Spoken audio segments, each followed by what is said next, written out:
શ્રાદ્ધ ભાગ 1 ઉત્તમ પાર્ટ 2। ઋષિએ ઉત્તમને સાંત્વન આપ્યું, થોડોક મીઠો ઠપકો પણ આપ્યો। ઉત્તમને બહુ દુઃખ થયું। તેને લાગ્યું કે ભગવાને મને જે જીવનસાથી આપ્યો તેની જોડે જીવન વિતાવતા પણ મને ન આવડ્યું। લોકો ભગવાનને ગાળો ભાંડે છે, છતાં તે પ્રેમથી બધાને જમાડે છે, સુવડાવે છે, જીવનદોરી ચલાવે છે। તેનો દીકરો થઈને પત્નીનું પણ નિભાવી ન શક્યો। ઋષિને અગ્નિહોત્રી બ્રાહ્મણની પત્નીની પૂછપરછ કરતા તેમણે કહ્યું કે અહીંથી થોડે દૂર બલાક નામનો રાક્ષસ રહે છે, તે બ્રાહ્મણ પત્નીને ઉપાડી ગયો છે। રાક્ષસ એટલે મોટા મોઢાવાળો, મોટા મોટા દાંતવાળો એવું કંઈ નથી। રાક્ષસ ખૂબસૂરત હોય, સારા સારા કપડાં પહેરતો હોય અને ટાઢથી રહેતો પણ હોય। દુર્યોધન, રાવણ વગેરે સુંદર હતા, બુદ્ધિશાળી હતા, આપણા જેવા જ માણસો હતા। ફરક માત્ર એટલો જ હતો કે તેઓ ભોગવાદી હતા। ખાઓ, પીવો અને મજા કરો, આ એક માત્ર જ તેમનો જીવન મંત્ર હતો। રાક્ષસી વૃત્તિના ઝગમગાટથી અંજાઈને આજનો ભણેલો વર્ગ પણ બોલવા લાગ્યો છે કે આપણા પૂર્વજો ગાંડા હતા। અરે, ખાઓ, પીવો અને મજા કરો, એ સિવાય જીવનમાં બીજું છે પણ શું? ભગવાનની તે વળી પૂજા કેવી? ભગવાન છે જ ક્યાં? આ ઋષિ મુનિઓ તો ગાંડા હતા, વેદ્યા હતા, એમને જીવનની મજા વિશે શી ખબર હોય? ટૂંકમાં રાક્ષસ માટે ગામઠી શબ્દ વપરાયેલો હોય તો ગુંડો શબ્દ વાપરી શકાય। આ ઉત્તમ જ્યારે સાંભળ્યું કે બ્રાહ્મણ પત્નીને બલાક ઉપાડી ગયો છે, ત્યારે તે તરત જ તેના રાજ્ય તરફ ખસ્યો। બલાકે દૂરથી રાજાને આવતો જોયો એટલે તેનું સામૈયું કરવા તે આવ્યો। રાજાએ જોયું કે તેની આજુબાજુ ખૂબસૂરત સ્ત્રીઓ હતી, પરંતુ તેમાં બ્રાહ્મણ પત્ની દેખાતી ન હતી। રાજાએ બલાકને પૂછ્યું, આ બધી સ્ત્રીઓ કોણ છે? બલાકે કહ્યું, એ તો મારી પત્નીઓ છે। રાજા વિચારમાં પડ્યો। તેને મૂંઝવણ થઈ કે તેની પત્ની પાસે આટલી બધી સુંદર પત્નીઓ તો તે બ્રાહ્મણની કુરૂપ પત્નીને શા માટે ઉપાડી લાવે?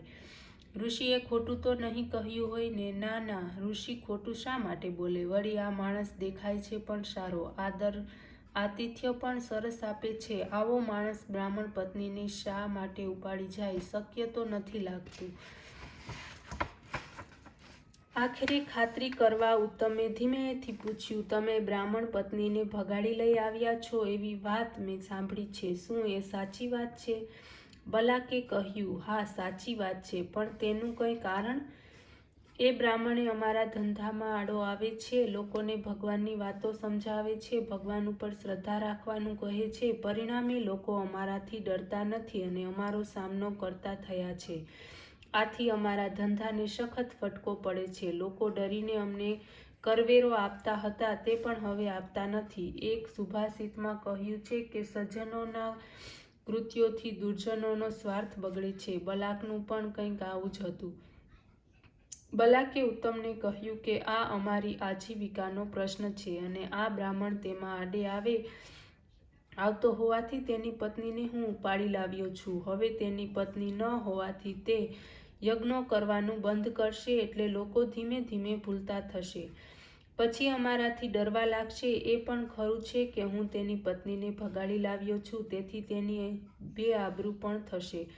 રાજાએ કહ્યું, ભાઈ, આવું કાર્ય કરવું ઠીક ન ગણાય। હું તારી આજીવિકાનો પ્રબંધ કરી આપું છું, પણ તું આ બ્રાહ્મણ પત્નીને છોડી દે। ભગવાન જે સ્થિતિમાં રાખે તે સ્થિતિમાં આપણે રહેવું જોઈએ। બીજાની પત્નીને આમ ભગાડીને ન લઈ જવાય, તે તો ઘણું મોટું પાપ કહેવાય। રામ રાખે તેમ રહેવું જોઈએ। બલાક આ ઉપદેશથી અકળાઈ ગયો। અરે, બહુ મોટો ઉપદેશ આપવા આવ્યા છો તે ખબર છે? ઉત્તમ રાજા તો મોટો પ્રાતઃ સ્મરણીય વંદનીય પૂજા ગણાય અને તેમાં પણ મોટા નીતિમાન। પોતાની જાતને આવી ઓળખાવીને આવા સંસ્કારો અને ગુણો હોવા છતાં પોતાની પત્નીને તો તમે ત્યજી દીધી।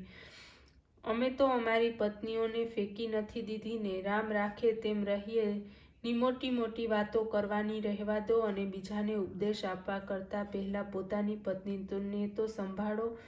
ઉત્તમ ઝંખવાળો પડી ગયો। ઠીક છે, કહી ત્યાંથી ચાલ્યો ગયો। એક ઝરણા પાસે શાંતિથી બેઠો બેઠો વિચાર કરે છે કે મારી પત્ની દુષ્ટ થાય તેથી શું મારે પણ દુષ્ટ થવું? ભગવાને મને સાથી આપ્યો, તેથી તેની જોડે રહેતા પણ મને ન આવડ્યું. ભૂલ તો મારી જ છે. કોને ખબર બહુલા ક્યાં અથડાતી હશે, રણ વગડામાં ભમતી હશે. ભગવાન, મેં બહુ મોટી ભૂલ કરી છે. મને મારી બહુલા મેળવી આપ.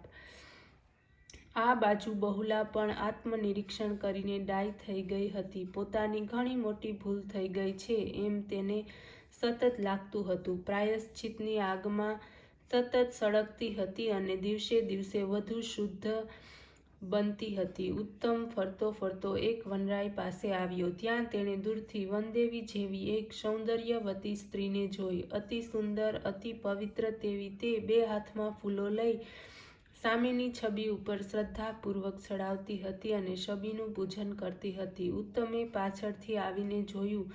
જોતાં જ તે દંગ થઈ ગયો. તે છબી અન્ય કોઈની નહીં પણ પોતાની જ હતી. વનદેવી સમી શોભતી એ સ્ત્રી તેની બહુલા જ હતી. રાજા પણ બહુલાનો પશ્ચાતાપ સમજી ગયો. બહુલાએ રાજાને ઓળખીને તેના પગ પકડી લીધા. ઉત્તમે બહુલાને ઊભી કરી અને કહ્યું, ભૂલ તો મારી હતી. તું તો મારો ગુરુ છો. બહુલાએ કહ્યું, ના ના, એમ બોલીને મને દોષમાં ન નાખો. ભૂલ તો મારી જ થઈ છે.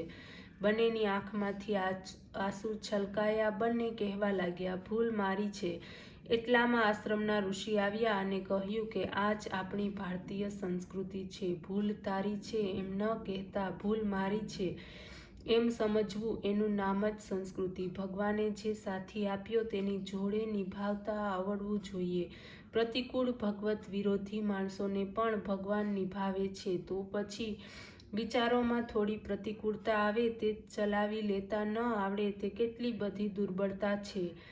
આ સંસારમાં સેંકડો મા બાપ થયા છે. આ મુસાફરી ચાલતી જ રહી છે. તેમાં તને જે મળ્યો તે તારો સાથી. આથી વધુ સારો સાથી જોઈએ તો આથી વધુ સારા કૃત્યો કર તો આ જન્મે વધુ સારો સાથી મળશે. આપણે એકબીજાની ભૂલ જોવામાં જ આ સુંદર સંસારને કલુષિત કરી નાખીએ છીએ. આજે બધા એકબીજાની ભૂલો જોતા બેઠા છે. લોકો કહેશે બ્રાહ્મણો બગડ્યા તેથી સમાજનું અધઃપતન થયું. બ્રાહ્મણો કહેશે લોકો જેવા છે. રાજા કહેશે પ્રજાની ભૂલ છે. પ્રજા પૂછો તો કહેશે રાજાની ભૂલ છે. શિક્ષક કહે વિદ્યાર્થીની ભૂલ છે અને વિદ્યાર્થી કહે છે કે શિક્ષકની ભૂલ છે. અભ્યાસક્રમ પૂરો ન કર્યો તેથી હું નાપાસ થયો. આપણે પણ ભગવાનની ભૂલો કાઢીએ છીએ કે ભગવાન તું પક્ષપાતી છે, અમારી સામે જોતો જ નથી. માણસ આજે બીજાની ભૂલ કાઢે છે. જ્યાં સુધી માણસ બીજાની ભૂલો કાઢતો રહેશે ત્યાં સુધી સમાજમાં સૌજન્ય અને સંસ્કૃતિ નહીં આવે. ઉત્તમને સતત લાગતું હતું કે ધર્મે ચ અર્થે ચ નાતિ ચરામી નાતિ ચરામી એ પ્રતિજ્ઞા મેં તોડી છે. બંનેને પોતાની ભૂલ સમજાઈ ગઈ. ઋષિએ ફૂલો વડે બંનેને આશીર્વાદ આપ્યા. પોતાની ભૂલ ઓળખી લઈ ઉત્તમ ભારતનો એક મહાન રાજા થયો. તેણે પોતાનો સંસાર સુધાર્યો અને જગતને સુંદર અને સાંસ્કૃતિક બનાવી પરમાર્થ પણ સંપાદન કર્યો. ઓમ નમઃ શિવાય.